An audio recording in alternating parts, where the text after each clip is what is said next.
지수는 뭐 요 정도면 약보합이에요. 약보합인데 어제도 사실 시장이 고합권에서 약간 혼조세를 보여줬습니다. 10월 1일부터 시작된 그 중동의 지정학적 리스크, 이게 더 시작된 게 아니죠. 더 좀 커지는, 확전으로 보여지는 그런 움직임이 나면서 확실히 미국 증시도 부담을 느끼고는 있습니다. 근데 하루하루 시간이 지날수록 약간 둔감해지는 것 같기는 해요. 그래서 10월 1일 낙폭에 비해서는 그래도 좀 조금 제한적인 하락이 나오고 있고, 오히려 시장에서는 지금 뭐 중동보다는 오히려 금요일 날 발표되는 고용 보고서에 더 집중하고 있고, 뭐 이런 움직임들이 나오는 것 같습니다. 다만 이란에서 이스라엘에게 보복을 한 다음에 그 이후 뭐 이스라엘의 뭔가 액션이 아직까지 나오지 않았기 때문에 이게 약간 이렇게 잔잔해지는 느낌이지, 이스라엘에서 또다시 이제 또 보복을 하게 되면 그때 또 변동성이 커질 수는 있을 것 같아요. 그리고 보복을 할 가능성이 지금 높게 점쳐지고 있죠. 근데 바이든 대통령이 오늘은 아무 일도 없을 거야 라고 얘기를 해서 아마 목요일은 지나갈 것 같고, 아마 주말이나 뭐 이런 때 약간 뭐 있지 않을까라는 생각이 좀 들기는 하는데, 그렇더라도 오늘 시장은 네, 괜찮았습니다. 이 정도면 뭐 선전했어요. 그동안 9월까지 많이 오른 걸 고려를 한다면. 우리가 금요일 날 고용 보고서에 앞서서 이제 고용 지표들이 계속 나오고 있는데, 고용 상황이 견고하다라는 게 계속 확인이 되고 있습니다. 어제 나왔던 그 ADP 민간 기업에서 발표했던 요 고용 변화, 신규 일자리 수도 예상보다 되게 많이 나왔어요. 이게 한 14만 3천 건 나오면서 전월에 기록했던 10만 3천 건, 월가 예상 12만 4천 건보다 훨씬 좋았거든요. 그러다 보니까 그래, 우리 금요일날 발표되는 고용 보고서, 신규 일자리 수도 실업률도 생각보다 괜찮을 것 같아라는 기대감은 좀 나오는 것 같아요. 그렇다면 어떤 경제, 미국 경제가 확 꼬꾸라지지 않고 연착륙으로 갈 수 있다라는 그런 확신이 좀 든다면 시장에는 좀 안도감을 줄 수는 있지 않을까라는 생각이 좀 듭니다. 하지만 이제 계속 이 중동의 그 지정학적 리스크는 지금 기본으로 깔고 가기 때문에 이게 어떤 소식들이 계속 업데이트가 되느냐에 따라서 시장은 거기에 따라서 약간 부침이 있을 수는 있을 것 같아요. 그래서 저희가 그런 마음의 준비는 하면서 하루하루 대응을 해야 될 것 같고, 그리고 제가 사실 이렇게 막 준비할 때는 없었는데 조금 전에 막 속보들이 막 올라오더라고요. 우리 지금 중동 리스크와 함께 지금 항만 노조 파업, 이게 상당히 또 불확실성이었잖아요. 이게 파업이 하루하루 길어질수록 6조씩 경제적 손실이 하루에 6조 원씩 하루에 경제적 손실이 난다라고 해서 우려가 있었는데 3일 만에 요거 좀 타협이 되는 것 같습니다. 그래서 지금 팍 올라오는 속보는 3일간의 파업이 이제 종료됐고 사측과 합의에 도달했다라는 내용들이 나와요. 그래서 하나의 근심은 좀 덜어낼 수 있는 좀 그런 게 나오니까 이게 또 시장에 긍정적으로 반영이 된다면 네, 괜찮을 것 같습니다. 자, 그러면 오늘 나온 뉴스들 또 하나 정리를 해볼게요.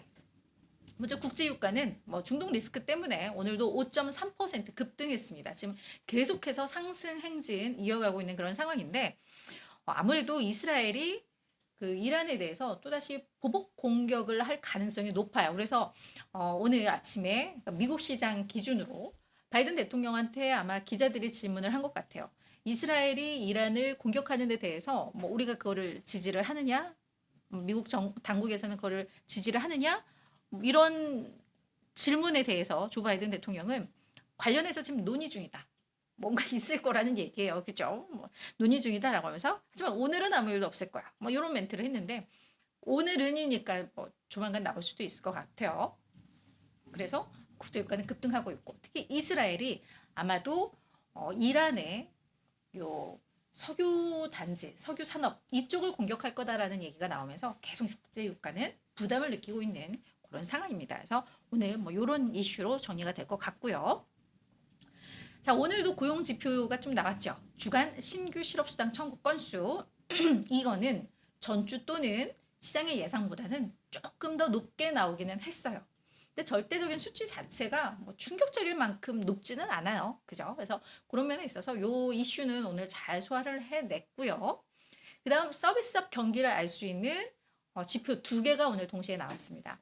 ISM에서 집계하는 거 하나, 그리고 S&P 글로벌에서 집계하는 거 하나, 이렇게 나왔는데, 자, 먼저 ISM에서 집계하는 건 엄청 잘 나왔습니다. 지금 20개월 내 최고치 찍었습니다. 지금 제조업 경기에 대해서는 약간 우려가 있고 계속해서 위축 국면이 몇 개월간 지속이 되고 있는데 서비스업은 계속 확장 국면, 기준선이 50이죠. 확장 국면이 이어지고 있고 시장이 기대했던 것보다 서비스업 경기 괜찮아. 그죠? 소비자들이 열심히 뭐 소비도 하고 뭐 이러나 봐요. 그래서 괜찮게 나오고 있고 S&P 글로벌, 그러니까 이 ISM과 S&P 글로벌의 차이는 ISM은 다국적 기업들에 대한 비중이 좀 높아요. 설문조사를 할 때.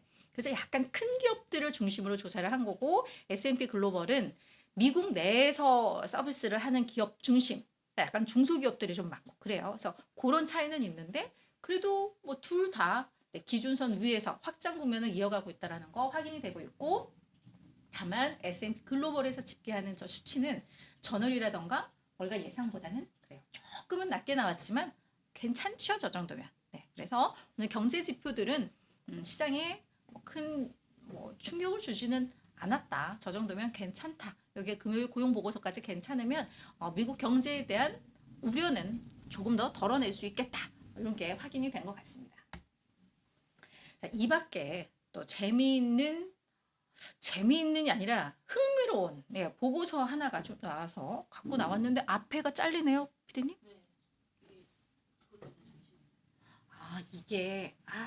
이건 제가 착각을 했어요. 이게 옛날 형식을 갖고 오면서 이게 안 맞나 보다, 그죠?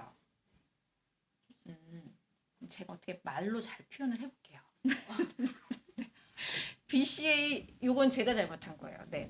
BCA 리서치에서 지금 우리 기술주, 대형 기술주들이 주가 잘 올라왔잖아요. 지금 뭐 약간 좀 쉬어가더라도. 근데 니프티 50처럼 폭락할 수도 있다라는 경고를 해서 네, 요게 오늘 또 약간 이슈가 됐습니다. 자, 그럼 니프티 50는 뭐냐? 네, 뭐 훌륭한 50개 종목을 이야기하는 건데 이게 1960년대 후반, 그러니까 뭐 1969년 뭐 말 요맘때부터 1970년대 초까지 한 73년, 4년 요때까지 미국 투자자들이 가장 선호한 50개 기업을 요 니프티 50라고 합니다. 그래서 맥도날드, 코카콜라, 뭐 IBM, P&G, 제너럴 일렉트릭, 존슨앤존슨 지금도 감사해요. 알만한 그 기업들 그런 기업들 50개 기업인데 이 중에서 이제 26개 기업들 50개에서 더 상위에 있는 그 26개 기업들의 3년간 연평균 수익률이요 64%였대요.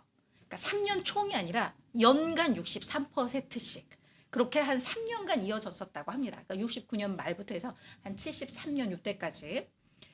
그때는 이제 강세장이었고 저들이 뭐 주가도 계속 이렇게 실적도 좋으니까 주가는 우상향하고 있지 배당도 잘 주는 기업들이지 뭐 이러다 보니까 뭐 거의 미친 듯이 올랐던 것 같아요. 그 시절에. 그러다가 이제 그 이후 1년간 약세장이 이어졌는데 그때 그 1년 동안 61% 주가가 폭락했다고 합니다. 64, 64, 64, 3년 동안 이렇게 올랐으니까 그냥 우리 단순 그냥 계산을 하면 한 3년 동안 200% 넘게 올랐다라는 거예요. 그죠? 근데 그게 1년 동안 60%가 떨어졌으니까 그 200에 60이 그러니까 한 상승률이 확 줄었었겠죠. 그죠? 그래서 그렇게 폭락하는 장이 왔었는데 지금 우리 대형 기술주 M7이 저꼴 날 수도 있다라고 이야기를 하는 거거든요. 이 더그페타 최고 투자 전략가가 뭐라고 이야기를 했냐면 그때와 지금 약간 차이가 뭐냐 하면 저 50개 종목, 26개 종목이 계속 시장 수익률을 초과하면서 강세를 보였던 그 기간 그것보다 오히려 지금 이 대형 기술주의 시장 수익률 초과 기록이 더 오래 지속되고 있어 라고 첫 번째로 이야기를 했고요. 게다가 지금 경기 둔화, 침체는 임박했어요. 이게 지금 화랑 국면은 아니에요. 이게 이제 둔화되는데 얼마나 둔화되느냐가 지금 관건이잖아요.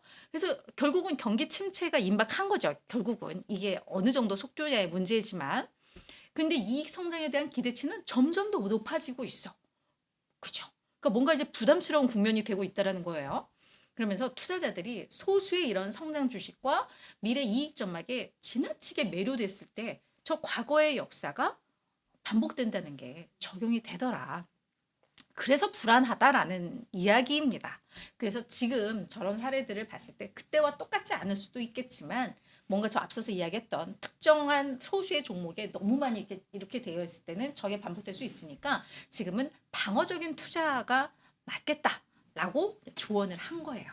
저렇게 좋은 기업들도 했으니까. 그래서 그런 점에 있어서 이런 이야기는 그냥 우리가 참고는 하면 되겠다. 그래서 너무 공격적으로 이게 영원한 거는 없잖아요. 그죠? 그래서 그런 면에 있어서 받아들일 필요는 있겠다. 이렇게 정리를 해보도록 하겠습니다.